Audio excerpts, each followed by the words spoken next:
Donc, très heureux de vous revoir, chers amis traders de la communauté BMT.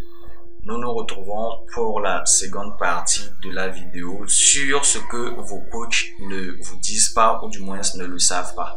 C'est-à-dire, nous essaierons d'apporter beaucoup plus de lumière sur les BOS valides et les changements de caractère valides.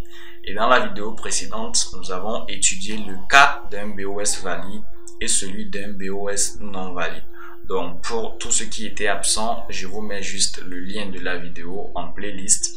Et vous avez également le lien qui va s'afficher juste en haut à droite là. Cliquez là-dessus et essayez de visualiser l'intégralité de la vidéo. Ça va vous aider à pouvoir déterminer un vrai BOS pour savoir si vous êtes toujours dans une continuation de tendance ou non. Et différencier également d'un mauvais BOS qui va vous permettre d'éviter des stop loss inutiles. Et donc dans la vidéo présente, nous allons maintenant aborder le cas d'un changement de caractère. Si c'est la première fois pour vous de tomber sur une de nos vidéos, n'hésitez pas de vous abonner, cela nous fera plaisir, de liker pour nous soutenir et surtout d'activer la cloche de notification pour ne rater aucune de nos prochaines sorties.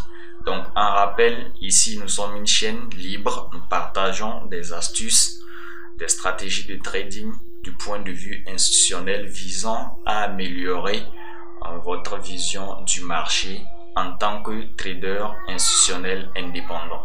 Donc également nous avons là une chaîne Telegram où nous faisons des partages d'analyse et nous faisons un coaching et suivi pour l'ensemble des élèves qui viennent vers nous pour différentes formations.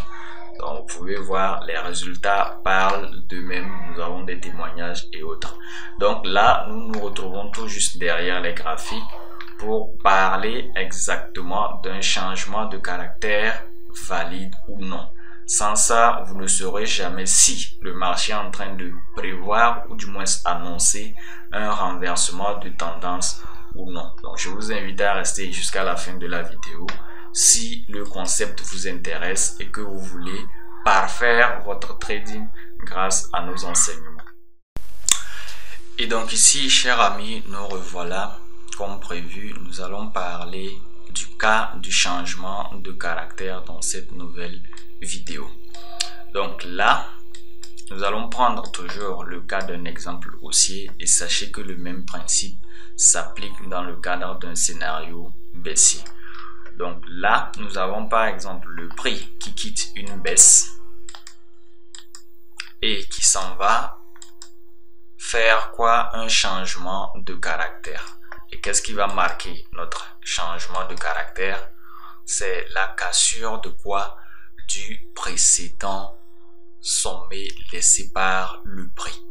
Donc ici, en exemple là, nous avons un mouvement baissier. Et nous savons tous que le mouvement baissier est respecté par ceci. C'est-à-dire que nous avons, après chaque BOS, le prix qui revient prendre quoi? Une supply zone pour ensuite faire une expansion baissière. Maintenant, le prix, une fois arrivé à ce niveau-là, nous avons quoi? Nous avons toujours un BOS. D'aucuns appellent ça, une prise de liquidité lorsqu'il s'agit du dernier BOS. Donc vous êtes déjà à mesure d'identifier un BOS, je pense. Ceux qui ne sont pas en mesure, allez visualiser la partie 1 de cette série de vidéos là. Donc ici, nous prenons le BOS valide, je vous rappelle. Et donc, une fois que nous avons un BOS valide, nous allons chercher à identifier quoi? Une supply zone à ce niveau qui est censé normalement renvoyer le prix vers la baisse du moment où le prix atteindra ce niveau.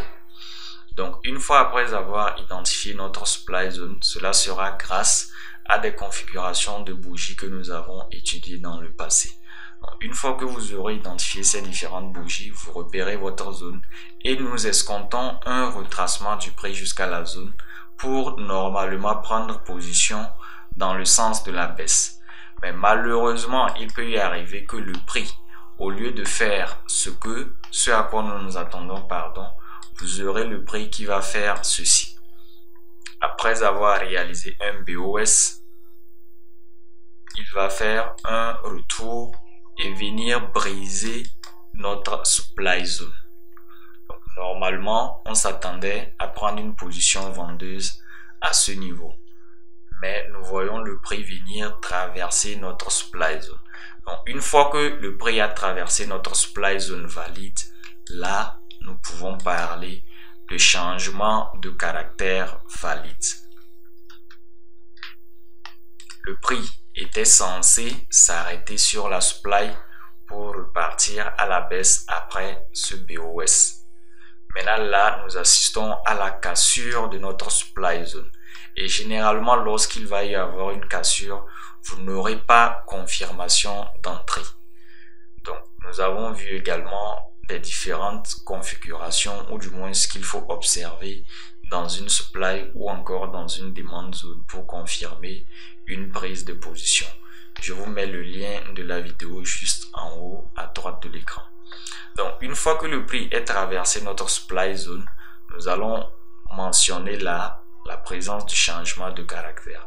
Et maintenant, ce qu'il faut faire, vu que nous étions dans un scénario baissier, la dernière position de la baisse n'aura pas donné si vous avez pris l'entrée risquée. Il va falloir maintenant chercher à prendre des positions en tant qu'acheteur.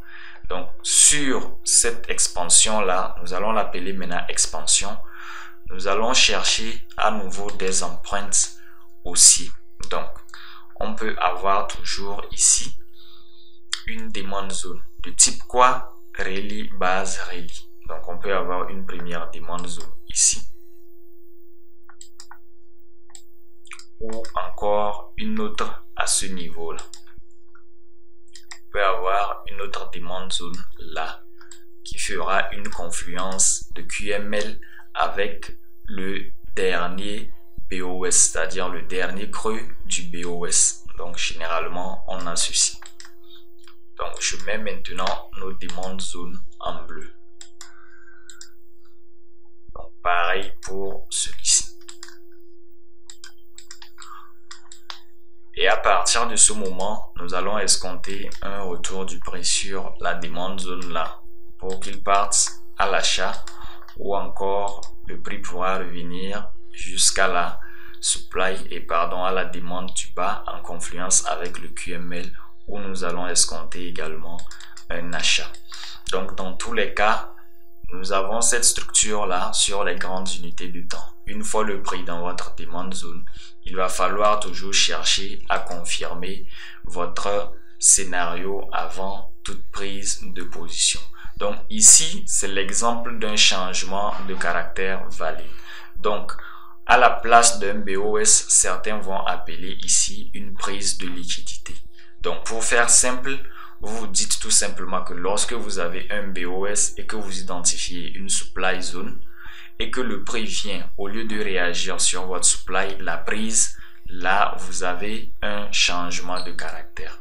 Si par exemple, le prix est arrivé à ce niveau-là, vous n'avez pas de bougie qui vous permet d'identifier une supply, vous allez prendre celle qui l'a précédée s'il y a une bonne configuration à ce niveau. C'est-à-dire si à ce niveau, il n'y avait pas vraiment de configuration permettant d'identifier une supply, prenez celle d'après.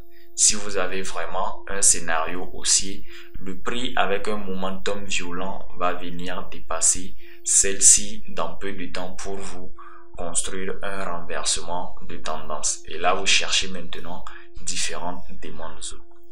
Donc, c'est la cassure de la supply zone du dernier scénario de baisse qui provoque le changement de caractère. À ne pas confondre avec ce cas-là.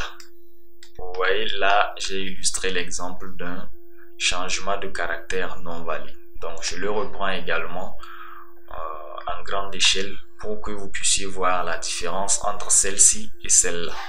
Donc, vous voyez qu'ici, nous avons le dernier BOS ou la prise de liquidité, comme d'aucuns l'appellent, et nous avons ici notre supply zone. Le prix vient le liquider et on a un retracement avec une prise de liquidité pour que le prix atteigne maintenant notre niveau du QML. Donc à partir d'ici, nous allons chercher quoi? La confirmation d'entrée pour enfin prendre position. Donc nous allons essayer d'illustrer un changement de caractère non valide pour que vous puissiez voir la différence. Donc ici, nous avons un changement de caractère valide. Rappelez-vous que c'est la cassure de la supply qui était censée renvoyer le prix à la baisse qui provoque le changement de caractère. Donc nous nous basons toujours sur l'exemple d'une baisse pour avoir un changement de caractère aussi. Donc là, on a le prix qui nous fait des BOS valides. Des BOS valides. Et là, nous avons quoi? Notre dernier BOS et le marché nous fait ceci.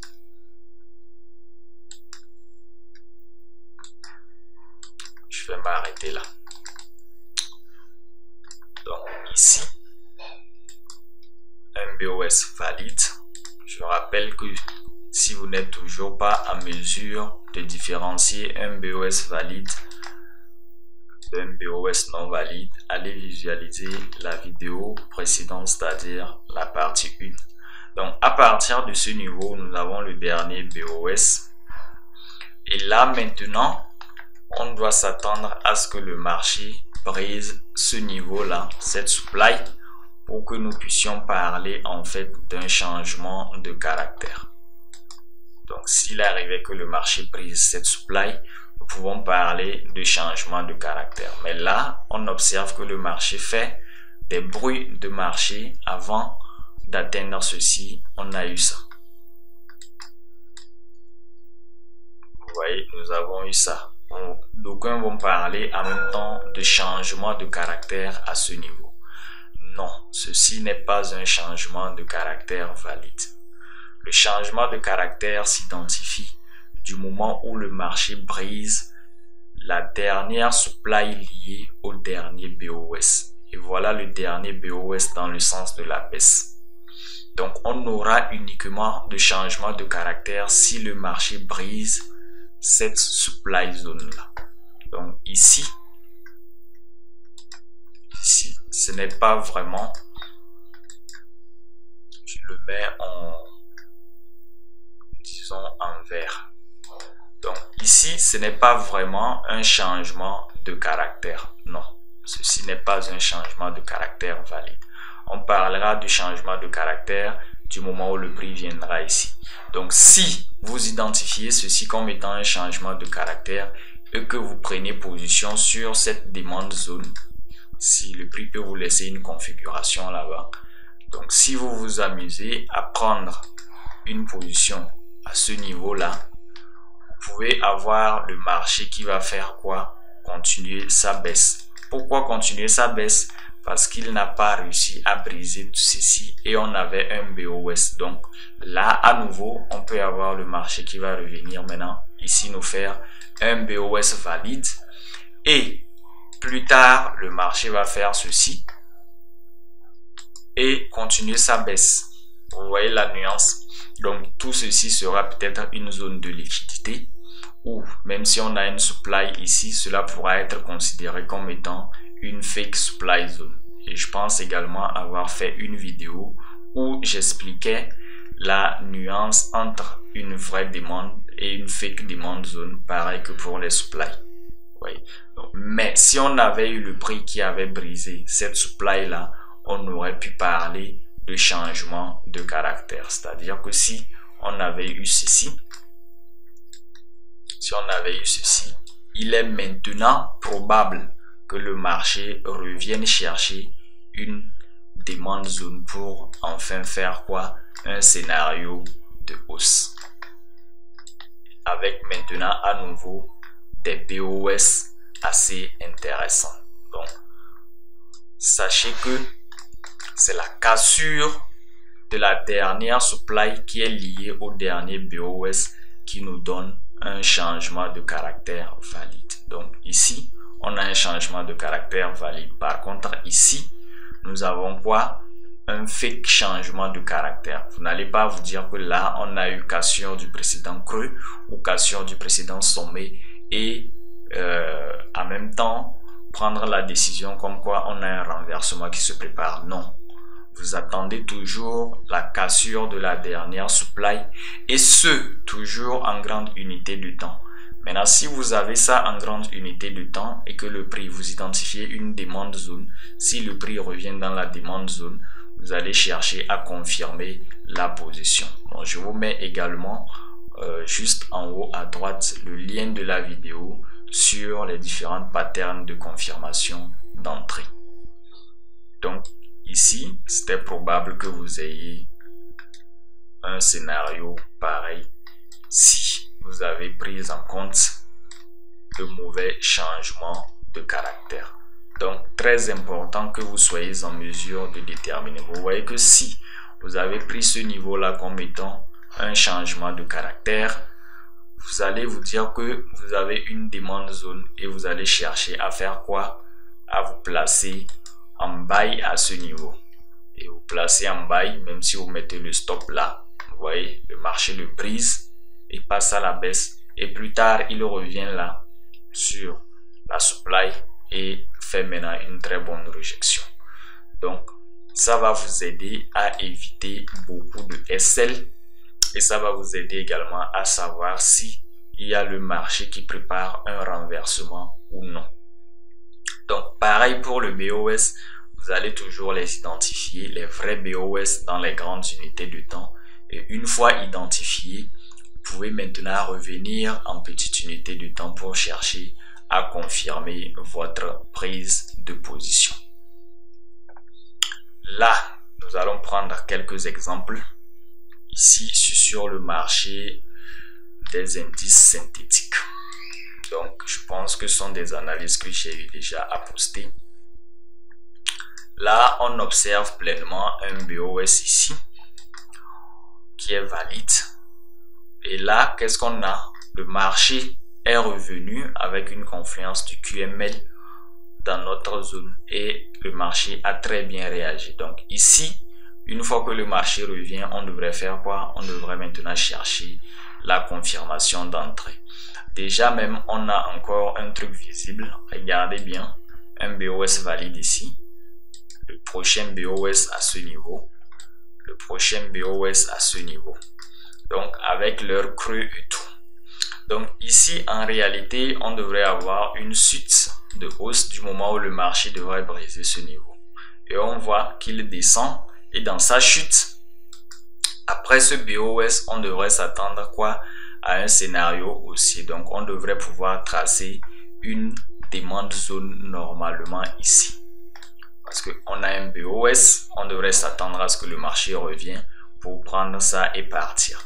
Même si on ne le prend pas lui en compte et qu'on se dit que nous avons là une prise de liquidité, on devrait pouvoir choisir une demande zone là alors, qui est liée à quoi? À ce BOS. Et vous voyez quoi? Le marché fait une chute et vient briser cette demande zone qui allait nous donner une suite de hausse pour venir briser ça.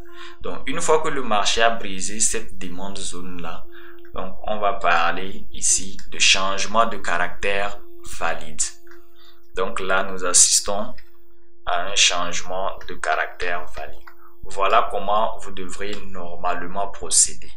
Donc, c'est la rupture d'une demande zone qui était censée envoyer le prix dans sa continuation qui devient un changement de caractère. Et une fois brisé, regardez, on a le prix qui retrace et il revient prendre quoi? Maintenant, un niveau de QML avec une supply zone pour chuter. Vous voyez? Donc, voilà comment identifier un renversement digne de ce nom. Ici, c'est l'exemple d'un retour à la baisse. Mais nous avons vu ici des retours.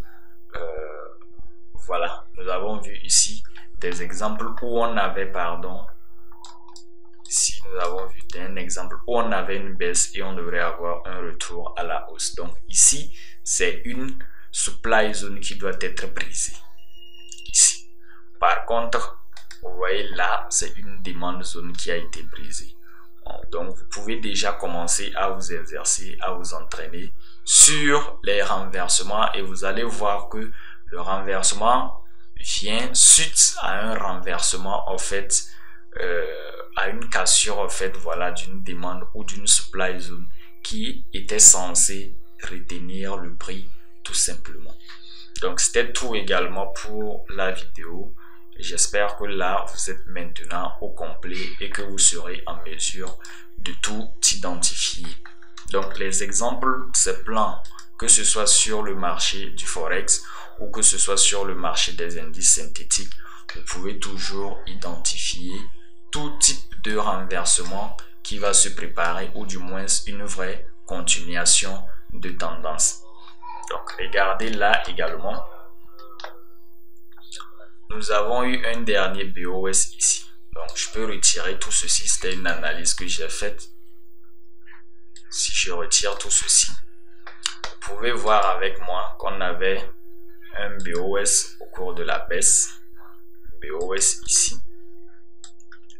Plus tard, BOS ici. Plus tard, BOS ici. Donc là, BOS. Là également BOS, là également BOS. Vous voyez, là nous avons le prix qui chutait littéralement. Donc une fois qu'on a eu ça, on a un dernier BOS ici. Cela veut dire que le prix normalement doit chercher une supply ici pour à nouveau faire quoi? Une chute. Et là on a encore une autre supply ici, des bougies institutionnelles. Mais on voit que le marché, après le dernier BOS, il remonte. Et donc, quand il est remonté, il a cassé quoi? La première supply et même la deuxième. Donc là, automatiquement, il y a confirmation de changement de caractère. Parce que normalement, le prix, après avoir fait quoi? Un BOS baissier, il revient chercher une supply et il baisse encore. Oui. Maintenant, ici, nous observons quoi? Qu'on a eu un BOS, mais le prix n'a pas cherché cette supply, par contre il a cassé. Et il le casse, comme je le disais. Vous voyez, ça devient quoi? Un changement de caractère. À la cassure, on a eu juste un retest et le prix est parti. Mais vu que nous avons de l'imbalance en dessous, nous savons déjà, en tant que trader de la SMC, que le marché reviendra compenser ce déséquilibre. Et donc, il faut chercher maintenant des empreintes d'achat sur le long de l'expansion qui a provoqué le changement de caractère. Et là, en H4, nous avons quoi? Une belle configuration de bougie ici. Un avalement aussi en confluence ici avec quoi? Un niveau de QML. Donc, je peux même repartir, je pense, en H1 que j'avais fait l'analyse pour que vous puissiez voir réellement, voilà, le niveau du QML avec une bougie de retournement. Donc là, le dernier BOS, le dernier creux du BOS, le voilà.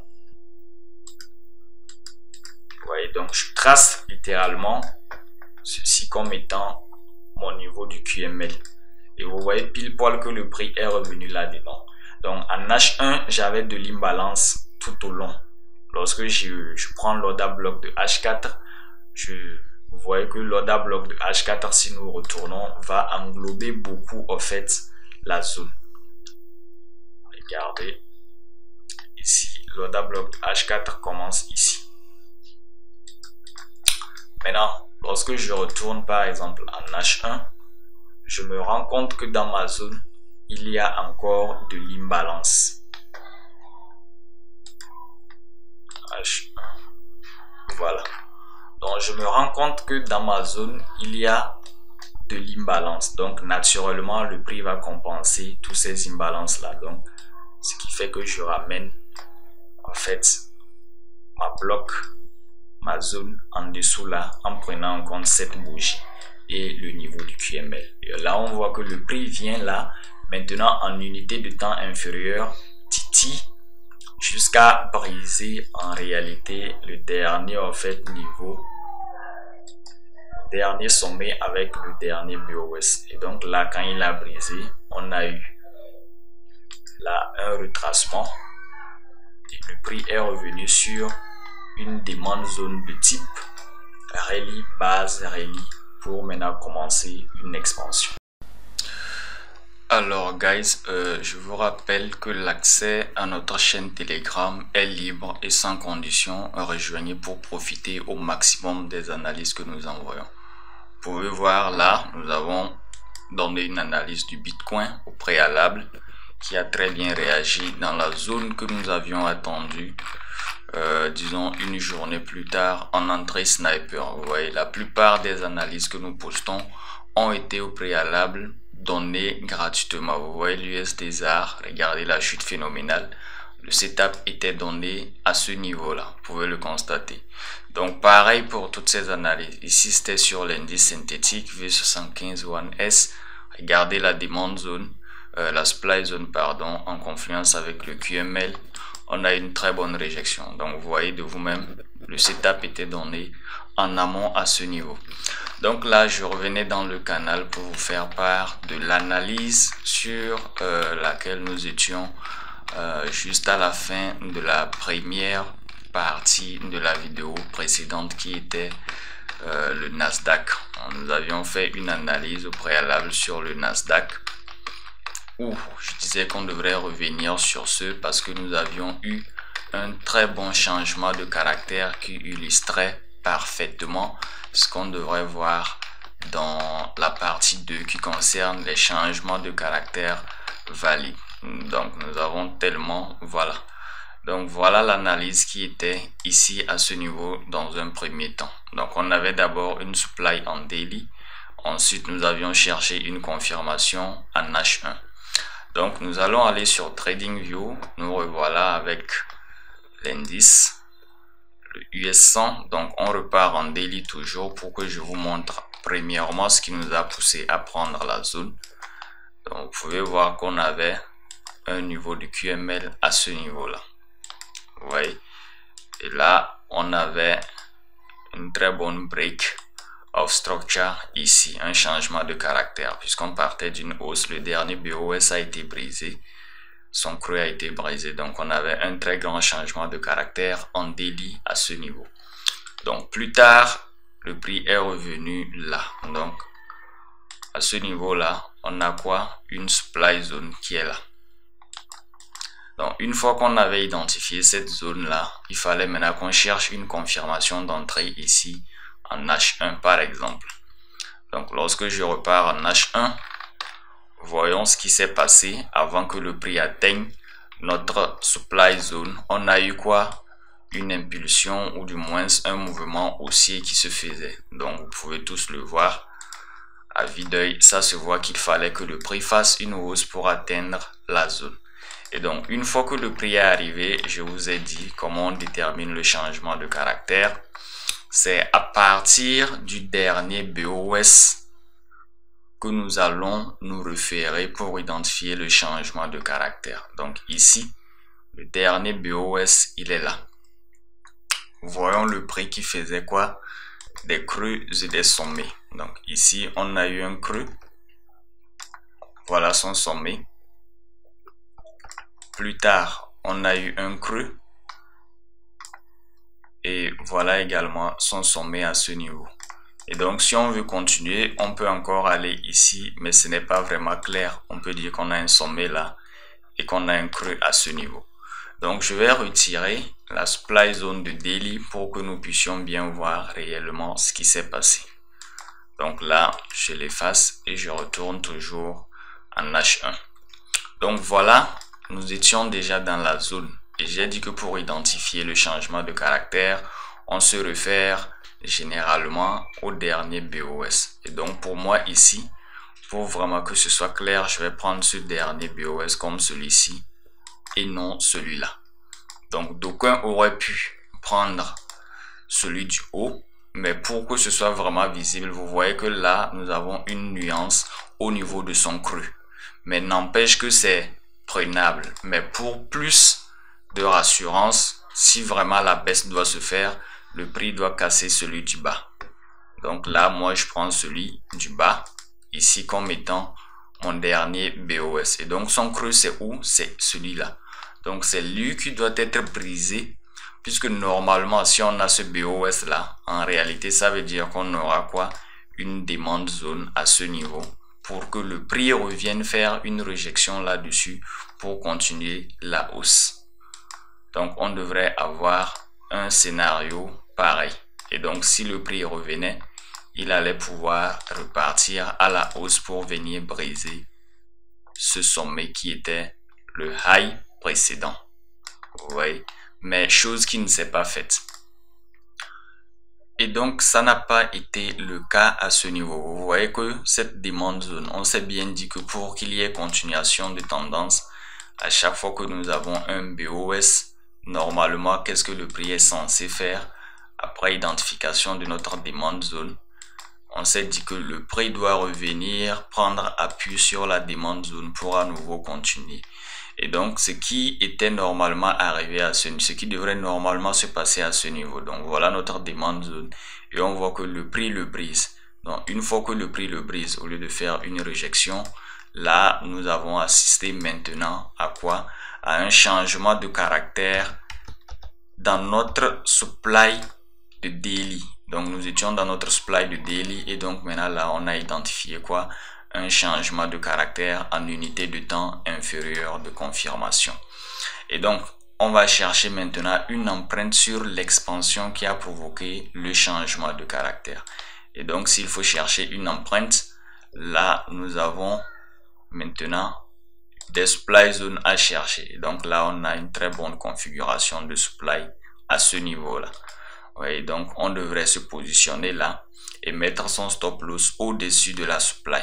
Oui, donc d'aucuns auraient pu placer là. Généralement, c'est ce que je conseille. Vous placez votre stop loss sur le sommet précédent en unité de temps inférieure, c'est-à-dire le plus grand sommet. Donc normalement à ce niveau. Et là, on voit le prix qui titille et finalement donne une très bonne réjection baissière. Oui, donc c'est ce qu'on avait prévu en tout cas dans le canal Telegram où nous partageons tout gratuitement. Donc vous pouvez le voir ici. Donc une fois que le prix était déjà dans la supply de daily, nous avions identifié déjà le changement de caractère en petite unité de temps qui était ici. Le dernier BOS, la demande elle est brisée et on a identifié la supply de H1 où on devrait maintenant attendre le prix pour une très bonne baisse. Et ça a été un succès. Donc voilà, le prix a littéralement chuté avec une demande zone qui a été brisée pour transformer en quoi? En changement de caractère valide. Donc c'est ainsi que les changements de caractère s'identifient dans le sens où nous partons d'une hausse vers la baisse. Et donc du côté des indices synthétiques également, nous avons identifié un cas où on prenait la fin d'une tendance baissière vers la hausse également. Ouais.